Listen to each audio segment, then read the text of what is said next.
नमस्कार, खबरों का पंचनामा देख रहे हैं आप। मैं हूं आपके साथ पूजा। हम लेकर आए हैं देश और दुनिया की 5 बड़ी खबरें, जिस पे चर्चा के लिए मेरे साथ स्टूडियो में मौजूद हैं कैपिटल टीवी के editor in chief doctor Manish Kumar. Doctor साहब, बहुत बहुत स्वागत है आपका। धन्यवाद। सबसे पहले नजर हेडलाइंस पर। चीन पर भड़के डोनाल्ड ट्रंप, ठोका 100% अतिरिक्त टैरिफ, सॉफ्टवेयर एक्सपोर्ट पर भी बैन की धमकी, 1 नवंबर से लागू करने की घोषणा। बिहार चुनाव से पहले पीएम मोदी का मास्टर स्ट्रोक, किसानों को दी बड़ी सौगात, धन धान्य कृषि योजना और दलहन आत्मनिर्भरता मिशन की हुई शुरुआत, किसानों में खुशी की लहर। बिहार विधानसभा चुनाव को लेकर दिल्ली में बीजेपी कोर ग्रुप की अहम बैठक, एनडीए में सीट शेयरिंग लगभग डन, महागठबंधन में टेंशन जारी, तो राघवपुर से प्रशांत किशोर का चुनावी शंखनाद। तालिबान से डिप्लोमेटिक दोस्ती, अफगान विदेश मंत्री आमिर खान मुत्तकी 7 दिनों के भारत दौरे पर, मुत्तकी की पीसी में महिला पत्रकारों की नो एंट्री से मचा बवाल। पाकिस्तान में टीएलपी के विरोध प्रदर्शन से हिंसा और आगजनी तेज, सड़कों पर मातम, मुनीर और शहबाज की कुर्सी खतरे में।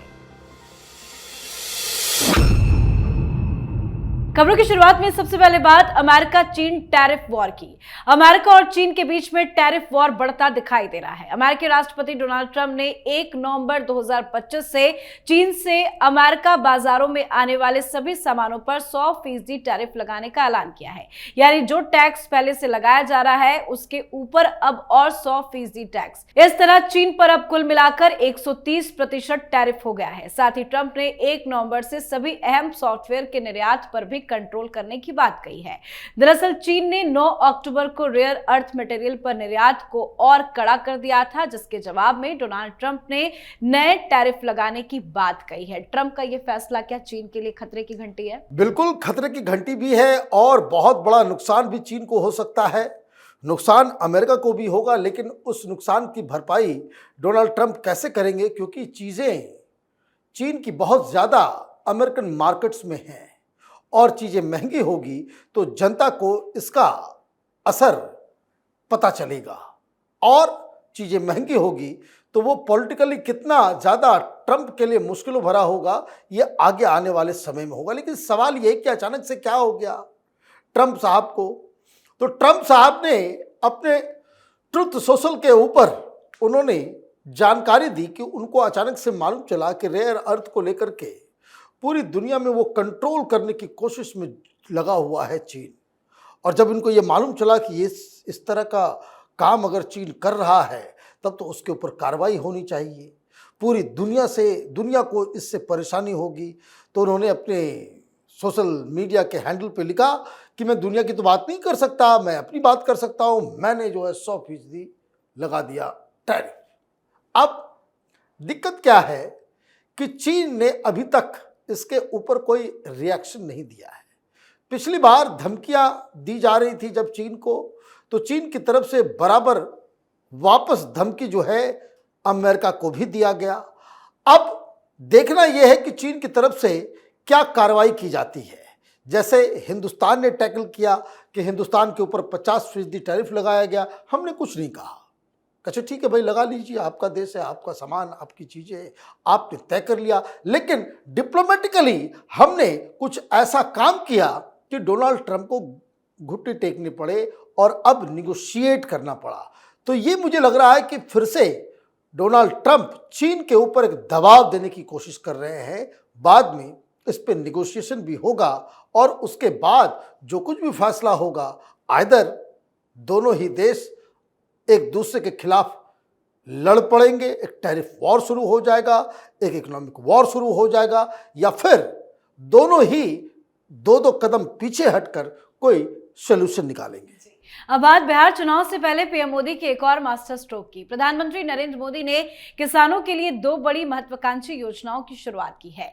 24,000 करोड़ की प्रधानमंत्री धन धान्य कृषि योजना और 11,440 करोड़ की दलहन आत्मनिर्भरता मिशन को आज लॉन्च कर दिया गया। इस दौरान पीएम मोदी ने कहा कि ये 2 योजनाएं भारत के किसानों का भाग्य बदलने का काम करेगी।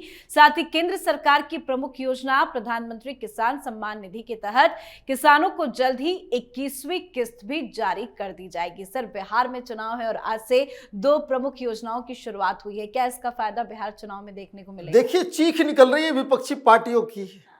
वो ये कह रहे हैं कि ये तो बहुत ही गलत है, मॉडल कोड ऑफ कंडक्ट लगा हुआ है, फिर भी प्रधानमंत्री मोदी जो है योजनाओं की बात कर रहे हैं और ये भी कह रहे भाई जो चीजें मॉडल कोड ऑफ कंडक्ट के दौरान आप कोई नई बात नहीं कर सकते। जो योजनाएं पहले से चली आ रही हैं, जैसे कोई पेंशन की योजना है तो कोड ऑफ कंडक्ट लग जाएगा तो क्या वो पेंशन ट्रांसफर नहीं किया जाएगा? लेकिन चीख निकल रही है। लेकिन जो 2 योजनाओं के बारे में प्रधानमंत्री ने आज कहा, उसमें ये जो दलहन आत्मनिर्भरता बहुत ही ज्यादा इंपॉर्टेंट है। दाल हम लोग खाते हैं, चाहे वो नॉर्थ हो, साउथ हो, ईस्ट हो, वेस्ट हो, पूरे देश में। और आपको मालूम है कि हमें दालों को इंपोर्ट करना पड़ता है। अभी अफ्रीका के देशों से हम लोग इंपोर्ट कर रहे हैं उसे। तो भाई आत्मनिर्भर तो होना ही पड़ेगा, खुद हम प्रोड्यूस कर सकते हैं। तो उसको सपोर्ट करने के लिए ये जो प्रधानमंत्री की तरफ से ये जो फैसला लिया गया है, ये मुझे लगता है कि बहुत ही अच्छा फैसला है। लेकिन ऑफ कोर्स आपका जो सवाल है कि बिहार में फायदा होगा चुनावी तौर पे, बिल्कुल फायदा होगा।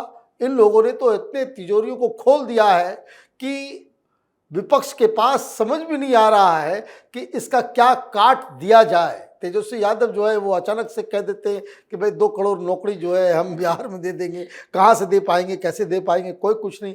तो ये चुनावी समय पे इस तरह की घोषणाओं का अक्सर लाभ जरूर मिलता है। जी, अब बात बिहार विधानसभा चुनाव की। चुनाव को लेकर एनडीए में सीट फॉर्मूला लगभग तैयार हो चुका है। बिहार एनडीए के सारे नेता आज दिल्ली में मौजूद हैं। जेपी नड्डा के घर पर आज बिहार कोर ग्रुप की बैठक भी हुई। जीतन राम मांझी और उपेंद्र कुशवाहा भी दिल्ली में है, जबकि चिराग पासवान पहले से ही दिल्ली में मौजूद है। अब सीटों का ऐलान कभी भी किसी भी वक्त किया जा सकता है। तो वहीं पवन सिंह ने अपने चुनाव लड़ने की सारी अटकलों पर विराम लगा दिया है। पवन सिंह ने स्पष्ट कहा है कि वो इस बार का विधानसभा चुनाव नहीं लड़ेंगे।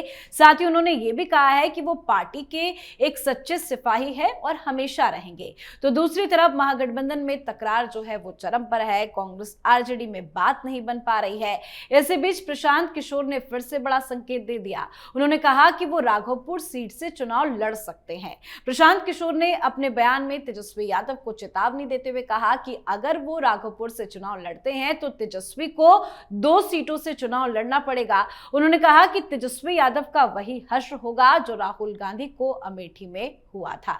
सर, बहुत ज्यादा खबरें बिहार से सामने आ रही है, लेकिन सीटों का ऐलान कब होगा, क्या लगता है? देखिए, मुझे लग रहा है कि एक आज या कल देर तक ये सीटों के बंटवारों के बारे में कि किस पार्टी से कौन कितने सीटों पे लड़ेगा, वो सीटें कौन कौन सी है, वो लगातार मीटिंग्स चल रही है। जहां तक एनडीए की बात है तो ये अब तय हो गया है कि 26 सीटों के ऊपर चिराग पासवान लड़ेंगे और ये मांझी साहब की पार्टी वो 7 या 8 सीटों पर लड़ेगी और कुशवाहा साहब की पार्टी वो चुनाव लड़ेगी 6 सीटों के ऊपर।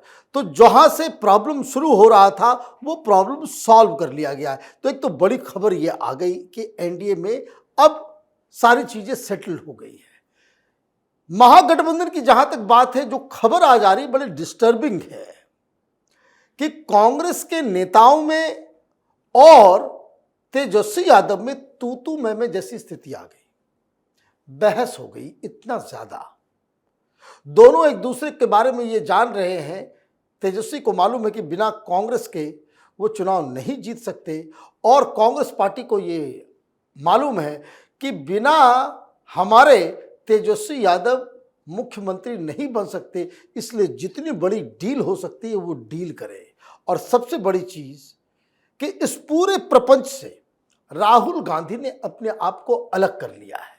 मतलब पहले क्या होता था कि इस तरह के सीट बंटवारे को लेकर के लालू प्रसाद यादव सोनिया गांधी से बात कर लेते थे, सोनिया गांधी कुछ कह देती थी कि भाई इसको ऐसे करना है, वो फॉलो हो जाता था।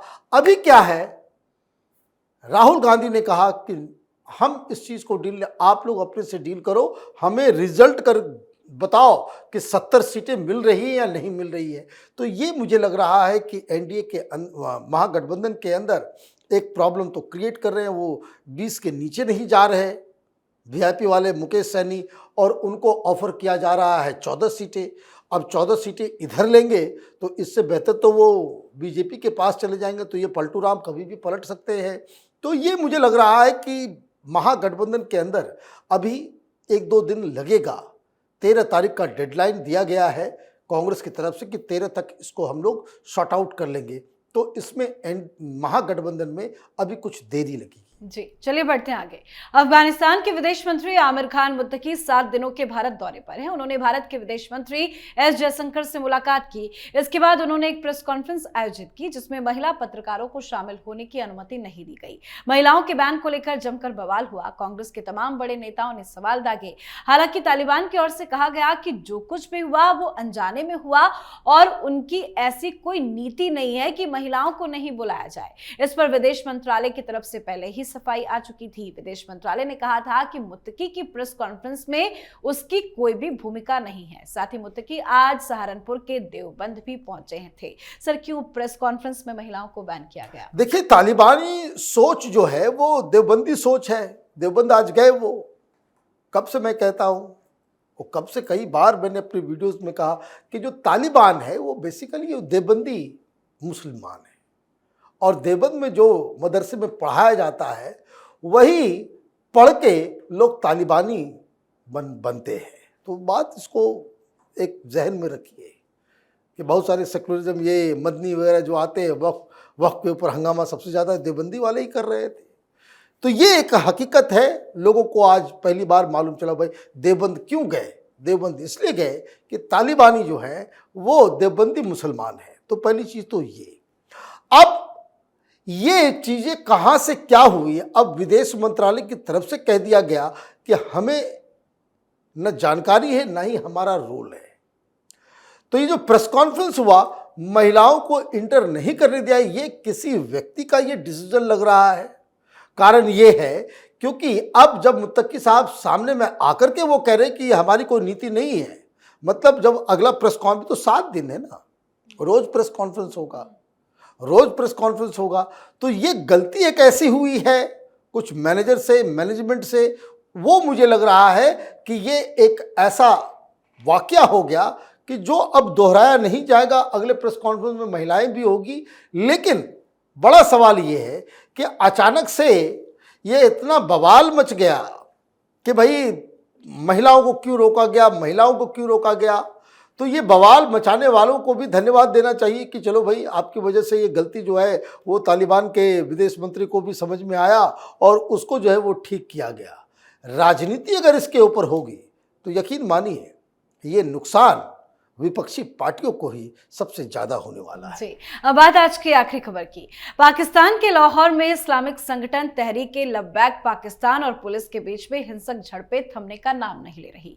स्थिति इतनी बिगड़ गई कि सुरक्षा बलों को राजधानी इस्लामाबाद की ओर बढ़ रहे प्रदर्शनकारियों को रोकने के लिए गोलियां चलानी पड़ी। इस दौरान टीएलपी ने आरोप लगाया कि पंजाब पुलिस इजरायली गुंडों की तरह बर्ताव कर रही है और उसने प्रदर्शनकारियों पर अंधाधुंध फायरिंग की, जिससे उनके 11 सदस्यों की मौत हो गई और 50 से ज्यादा घायल हो गए। तो टीएलपी समर्थकों ने पुलिस और सुरक्षा बलों के खिलाफ जमकर हिंसा भी की और कई जगहों पर सरकारी वाहनों को आग के हवाले कर दिया गया।